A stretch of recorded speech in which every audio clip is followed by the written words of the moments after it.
Hi everyone, welcome back. So you finished up the rocket body. You have that complete and ready to move on to the next steps. In the next steps, I'm going to show you a bunch here. We are going to end up cutting the top of our rocket off.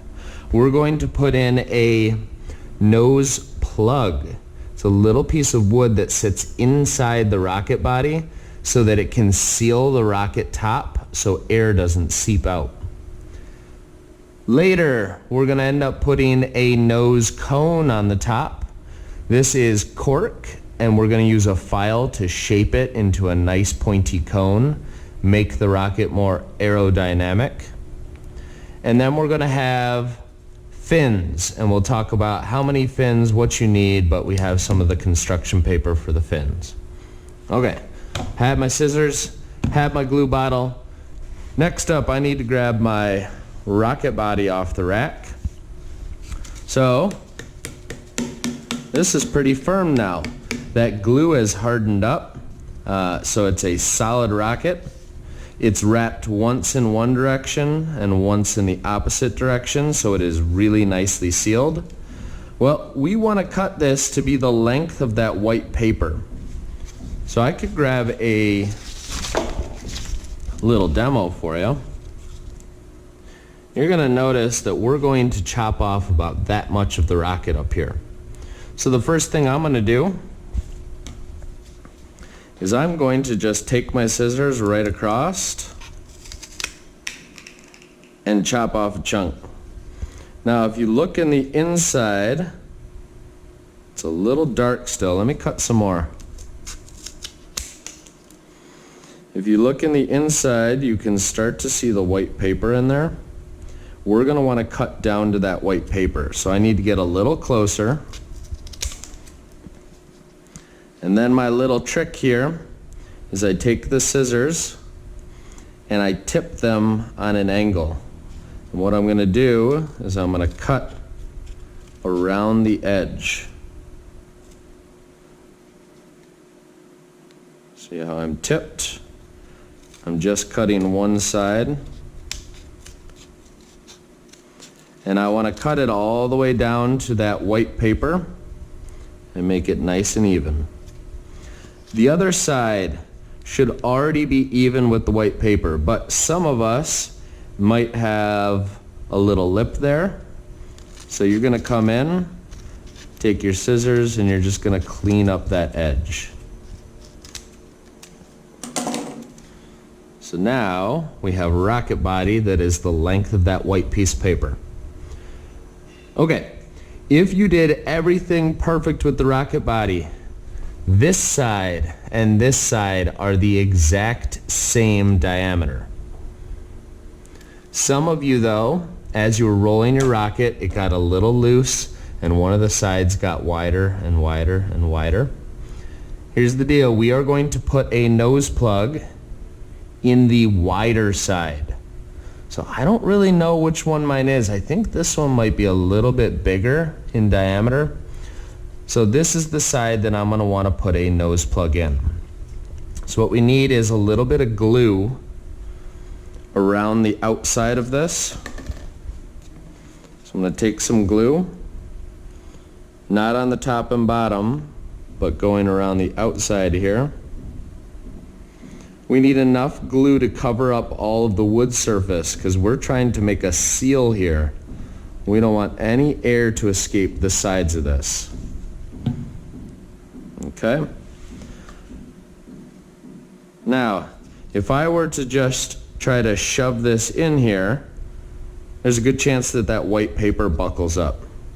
So my trick is to put this on an angle, and you're going to twist to get it started, and then we're going to push that in, and you can wipe that glue off.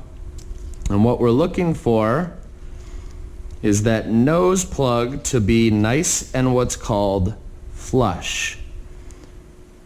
Let me get this in the middle of the screen here. So we don't want it sticking out, and we don't want it too far recessed inside here. So So nice and flush. Another way of looking at this, if I were to put this on a table, if I wanted the top of my rocket to be flush with the edge of the table, it currently hits, right? So I could keep moving it over and over and over until it is perfectly even here. This is called flush. This would be too far, this would be too far, and this is flush. Alrighty, so now we have cut our rocket to length. We've glued and inserted a nose plug. Next thing we need to do are our fins. So I'm going to take all my fins over to the chalkboard real quick.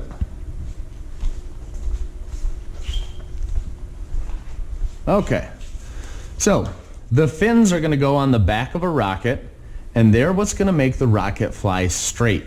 They're going to create a small amount of drag that's going to keep the rocket from flipping around and turning and spinning.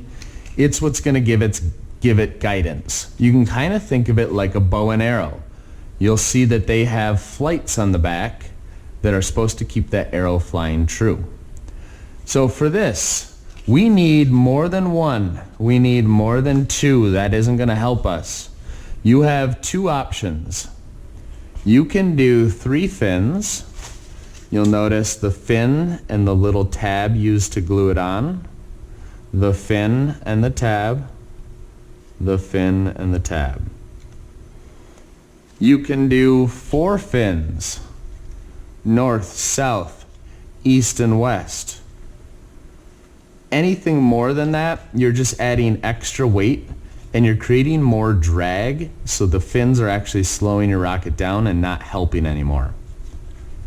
So I will tell you the difference between these. 3 has just a little bit less drag on it. 1 less fin, but 3 is harder to line up evenly. I get a lot of people that choose to do 3, and not their fault, but it ends up looking like this. All right? These angles are not the same. Over here, the nice thing about this, 1 extra fin doesn't cause too much drag. The one really nice thing is it's easy to see north and south and east and west. How do I get them perfectly in a crosshairs? If you get them lined up really well, your rocket's going to fly better. So it's your choice. I personally like to do 4 fins. And I like to pick 1 fin that's different than the rest. That way, when I'm lining up my rocket, I can always remember which side I had up. It's going to help me for my aiming. So I want to stack all of these fins. I need some way of attaching the fin onto our rocket. So with all of these stacked together, I'm going to fold over a little tab and create this L. So this is the area that we can glue onto our rocket. Next, with all of them together, I want to cut them into a shape that is more aerodynamic. You are welcome to try and do some different shapes, but the general idea is that you want it to go from skinny to large so that the air can pass over this and slide right on by. We don't want a big chunky fin. We want them to be a little more streamlined. Okay, these extras are going to be garbage. Well, what's the reason that glue stays liquid inside the bottle? It's not exposed to air, right? Same reason why the tip ends up getting clogged sometimes, because that's where it's exposed to air. So with that being said, I want to put a strip down here. And instead of leaving it as a big clump, what we're going to do is we're going to spread that glue around on our rocket to make sure it covers all the surface area here. So looking at my rocket, I have the side that has the nose plug, and I have the open side. Your fins need to go towards the open side, so my rocket is facing that way. That's the nose. I want the skinny side towards the nose. What I'm going to do is put this down on the rocket, and I'm going to spread that glue around. Wiggle, wiggle, wiggle, wiggle. What's happening is that glue is becoming tacky. So just like that, it's already starting to dry on there. Now, white glue does take about 20 minutes to dry, but at this moment, because I spread it around, it's not falling off. But if I had to, I could still take this off and reposition it. Okay, looking down the barrel here. Really important, we're paying attention to where the fin sticks out. So I want my next fin to be directly across from that. And you're going to notice that those tabs go in opposite directions when you look down there, right? Same way going around clockwise, but they're on opposite sides. All right, so let's get some glue.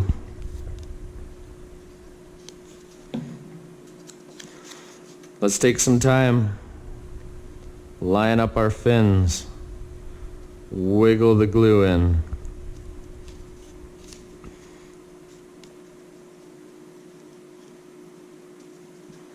Verify that the fins are across from each other. So we're looking for them to be straight across.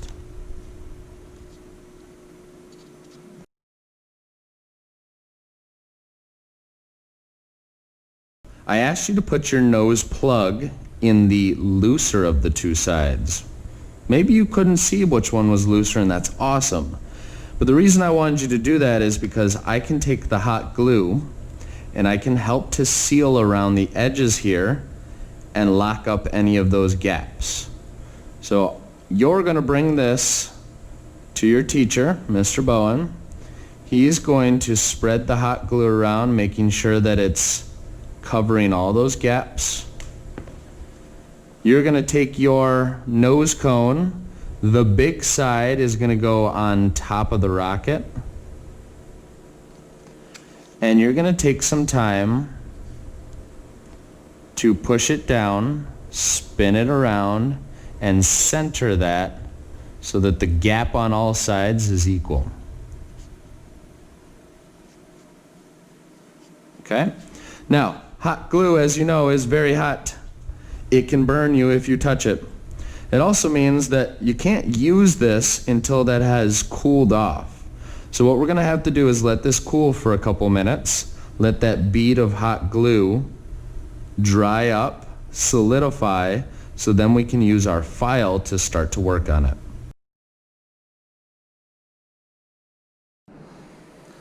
Alrighty, I've given this a little bit of time to dry. It's nice and cool to the touch. So the next thing we have to do is we have to shape our nose cone. So we need to go over to the tool rack. We need to grab ourselves a file. So I'm looking for a flat file.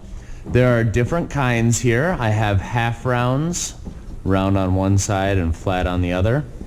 If you feel them a little bit, you're going to notice there's different grain patterns. Some of them are a little rougher, meaning they're going to take off more material at once.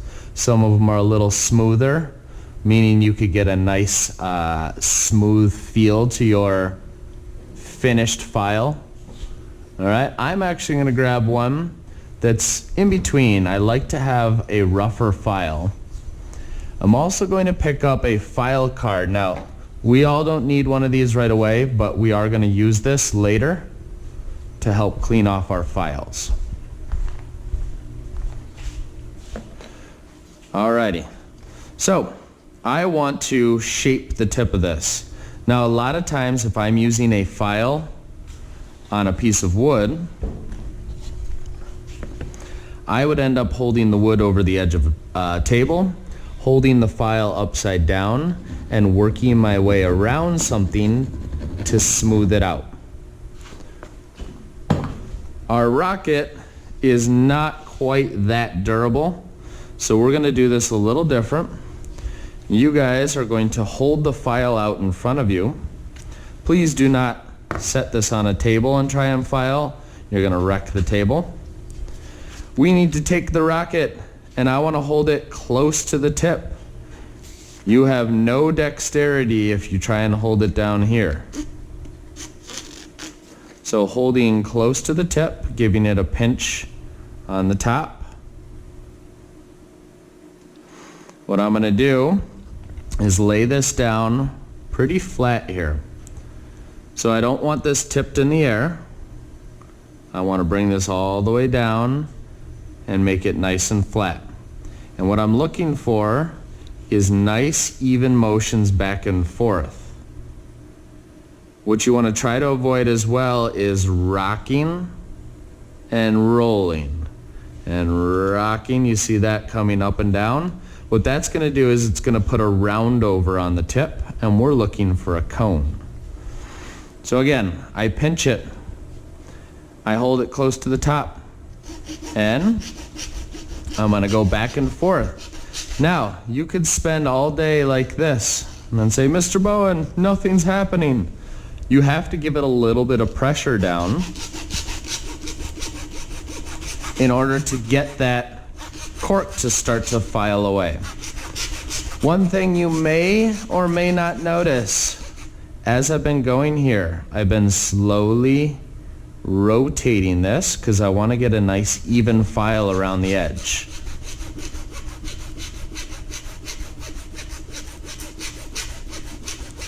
Again, I'll show you a side view.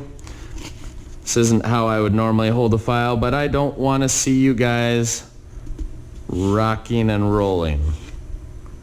I want to see you flat on there. Keep that angle nice and constant. Okay?